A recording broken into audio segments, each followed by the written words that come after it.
Bonjour Stéphanie. Bonjour Nathalie. Alors tu es Stéphanie Teboul. Mhm. On se connaît depuis un certain nombre d'années et c'est récemment qu'on s'est reconnecté, notamment via LinkedIn. Alors merci déjà d'être présente et je voulais aussi aborder avec toi la notion de leadership et surtout de posture. Mhm. Ce que j'apprécie en fait chez toi, et la phrase que tu as dite, c'est qu'en fait le leadership, il n'y a pas d'âge pour développer son leadership. C'est-à-dire que, quelle que Mhm. soit notre histoire, on a tous une histoire personnelle.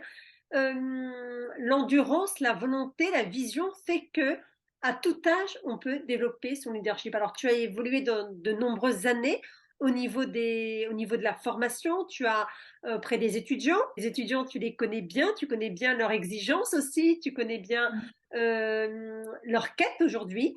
Et aujourd'hui, justement, ce qui t'interpelle, c'est peut-être le fait de développer davantage les soft skills, en tout cas des formations qui sont liées à la problématique actuelle.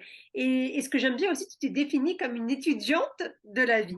Alors, la première question que j'ai envie de te poser, Stéphanie, c'est qu'est-ce que tu entends par le fait de dire le leadership peut se développer à tout âge? Mhm. Je pense que on a l'idée qu'il y aurait d'un côté les leaders et d'un autre côté les suiveurs. C'est un peu comme ça, un peu binaire. Et je pense qu'il faut un petit peu déconstruire tout ça pour employer un terme à la mode. C'est-à-dire que je pense qu'on peut tous devenir leadership, enfin avoir du leadership et devenir des leaders. Et ça peut se développer à n'importe quel âge. Et je pense que grâce au développement personnel, on peut justement développer des soft skills, des qualités, des capacités qu'on n'a pas forcément de manière innée en soi. Et comment toi tu définirais le leadership? Quelle est la définition qui te vient? Alors pour moi, je pense qu'un leader, c'est quelqu'un qui a du leadership, c'est quelqu'un qui a une confiance en lui. C'est pas forcément quelqu'un qui n'a pas de doute, mais en tout cas qui a su maîtriser ses doutes pour que la confiance l'emporte et pour qu'il puisse avancer au jour le jour, etc. Et aussi quelqu'un qui a de l'initiative, des idées, de la créativité, voilà, qui sait emporter les foules et conduire les troupes, on va dire. Et comment tu définirais, alors on parle beaucoup d'estime de soi, d'image de soi, de Mhm. confiance en soi, comment tu définirais justement la confiance en soi? Alors la confiance, c'est une certaine fluidité, tu vois, c'est avancer dans la vie de manière fluide, sans trop Hmm. de questions, en étant serein, heureux, content, voilà, sans être trop envahi par des émotions négatives, des doutes, etc. Hmm. Ce que j'entends, c'est la connexion au moment présent, la présence. Oui, Et, oui, non, mais tu fais bien de parler de ça parce que je pense que la méditation m'a aidée en ça. alors On n'a justement, pas du tout évoqué depuis le début, mais je pense qu'effectivement, le fait de se connecter au moment présent, ce que permet la méditation, entre autres, hein, eh ben, je pense que c'est quelque chose qui est très intéressant pour la confiance, effectivement, de se sentir ancré au moment présent, parce que quand on est quelqu'un qui doute, on est souvent en train de ressasser le passé ou de s'inquiéter pour l'avenir. Et quand on arrive à méditer, à avoir cette posture de méditative, on arrive à mieux s'ancrer dans le présent, je pense. merci Stéphanie. Et quels sont justement les outils peut-être ou les rencontres aussi, la vie c'est aussi une question de rencontres, qui t'ont aidé à nourrir cette confiance en toi, ce qui était un peu peut-être abîmé euh, Mhm. au début? Alors, je ne sais pas si elle était abîmée, en tout cas, elle était un petit peu balbutiante, tu vois. C'est-à-dire que je ne suis pas forcément quelqu'un qui a beaucoup confiance en moi à la base. Et donc, il fallait que je travaille cet aspect de ma personne parce que c'était un petit peu trop, oui, balbutiant. Ça demandait à être renforcé, on va dire. C'est vrai que quand on n'a pas forcément un socle de confiance solide à la base, c'est pas évident. C'est pour ça que je disais, il faudrait absolument que les enfants, les adolescents puissent avoir des cours, des formations qui sont liées à ça, parce que plus on est confiant tôt, et plus on peut avancer dans la vie, je pense. Et donc, par rapport à ce que tu me demandais, donc, qu'est-ce qui m'a aidé? Bah, c'est beaucoup les lectures, en fait. C'est beaucoup les lectures. J'ai beaucoup lu d'ouvrages de développement personnel. Alors, ça va de Christophe André à Tal Ben-Shahar, en passant par d'autres, Fabrice Midal, etc. Donc, il n'y a rien de très original dans ce que je peux te dire, hein. C'est des auteurs qui sont très connus et très prisés par les personnes qui sont friandes comme moi de développement personnel. Mais en tout cas, ça m'a beaucoup aidé effectivement de lire tout ça. J'ai beaucoup d'ouvrages chez moi. J'aime bien les lire, les relire à d'autres moments aussi quand j'ai besoin, tu vois. C'est des choses qui m'aident en fait. C'est vraiment des béquilles intellectuelles.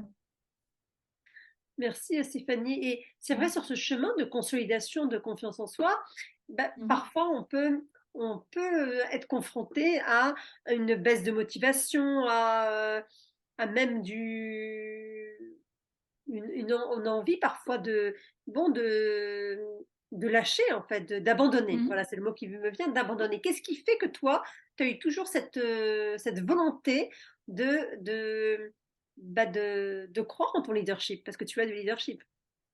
Alors, je pense que j'ai aussi, c'est un peu contradictoire, mais je manque de confiance, mais j'ai un ego assez fort. Tu vois ce que je veux dire? Donc, je pense que ça rentrait en contradiction, tu vois. C'est-à-dire qu'il y avait un conflit interne en moi, d'avoir un ego assez fort et en même temps de me dire que j'étais pas assez ceci, pas assez cela. Donc, il fallait en fait que je surpasse ce manque de confiance pour me dire que mon ego était satisfait, de moi-même.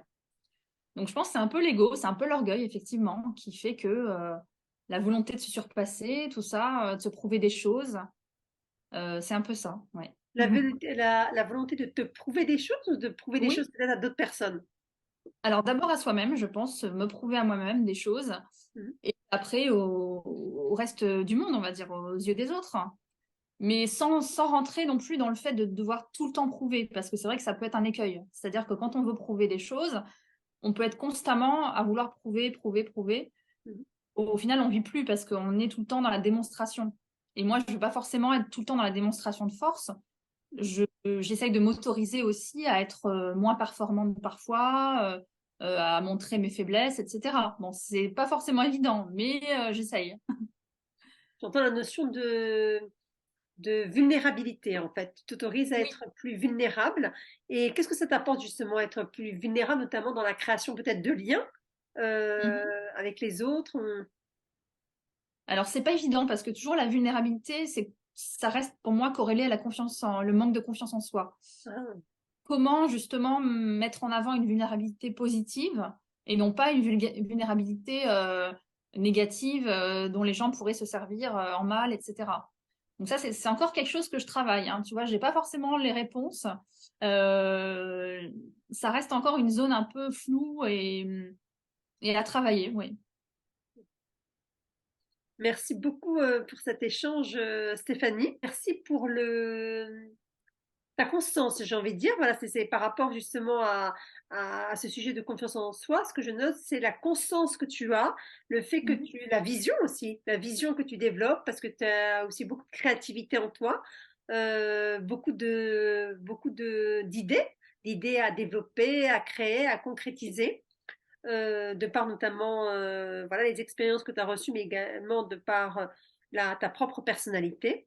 Donc, merci pour ce partage Ben, sur des merci sujets Nathalie, et c'est vrai que stimulants. j'aimerais bien créer, développer beaucoup de choses. Donc on en a un petit peu parlé, mais j'aimerais bien créer un cabinet de coaching, lancer une marque de sac. Enfin, tu vois, on a parlé de pas mal de choses par rapport à des projets comme ça que j'ai en tête. Bah, peut-être qu'un jour ça va se concrétiser, effectivement.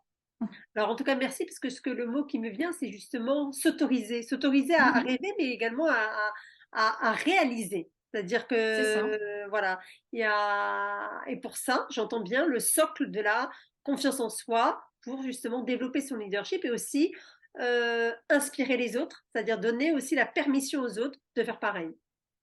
Oui, c'est ça, devenir inspirante, se mettre en avant. Pour pouvoir être inspirante, il faut se mettre en avant. Donc ça, c'est aussi quelque chose que je travaille. Et puis, comme tu dis, s'autoriser à développer des projets qu'on a en tête, dans un coin de sa tête, mais qu'on n'arrive pas à développer parce qu'on a peur, parce qu'on pense qu'on va pas y arriver, parce qu'on pense que c'est risqué, etc. Et un jour, bah, se dire, bah voilà, peut-être que je garderai une activité salariée, je resterai toujours salariée, mais en tout cas, j'arriverai à développer en parallèle un projet entrepreneurial qui me tient à cœur. Merci beaucoup, Mm. Stéphanie, pour ton témoignage par rapport au Merci à toi, leadership. Nathalie. Merci. À bientôt. À bientôt.